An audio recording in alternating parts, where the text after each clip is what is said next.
Magandang araw sa iyo, Miss A. Nais kong ibahagi ang aking kwentong pag-ibig. Ako nga pala si Layan, 20 taong gulang. Third-year college student sa kusong Mass Communication. Madalas sabi ng iba, ang ganda mo, baka di ka na nasasaktan. Pero kung alam lang nila, minsan mas masakit pa pala ang mga sugat na hindi nakikita. Na-inlove ako sa lalaking hindi ko akalaing bibihag ng puso ko. Axel, isang varsity player, kabatch ko. At kung sa pelikula mo siya ilalagay, siya yung tipong campus crush na kinagigiliwan ng lahat. Pero sa hindi inaasahang pagkakataon, ako ang napili niyang kausapin, pasayahin. Mahalin. Mabilis ang laha. Isang group project lang ang naging dahilan para magkakilala kami. Hanggang sa naging madalas ang tawagan. Ang paghatid niya sa akin pauwi. Ang mga biglaang yakap sa halway na parang kami lang ang tao sa mundo. Noong kami na, pakiramdam ko ako ang pinakaswerteng babae sa buong campus. Pero dumating ang buwan ng Oktubre. Habang papalapit na ang finals at busy na kami pareho, naramdaman kong parang may nagbago. Hindi na siya tulad ng dati. Hindi na siya ganon kalambing. At sa tuwing tatanungin ko kung okay lang ba siya, simple lang ang sagot niya.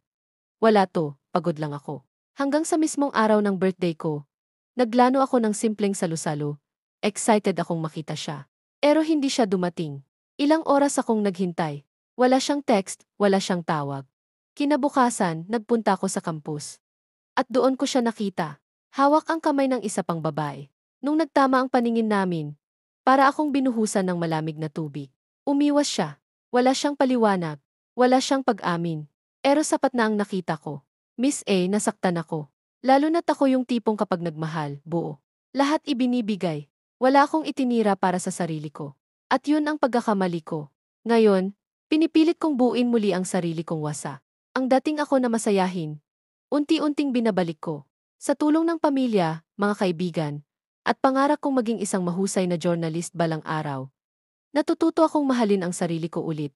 Kahit hindi ko palubos na nakakalimutan si Axel. Maraming salamat, Miss A, sa pagbibigay ng espasyo sa tulad kong puso ang sugatan. Sana, balang araw, kapag nabasa ito ng iba, matuto rin silang huwag ibigay ang buong mundo sa taong hindi kayang manatili sa loob nito. Layan.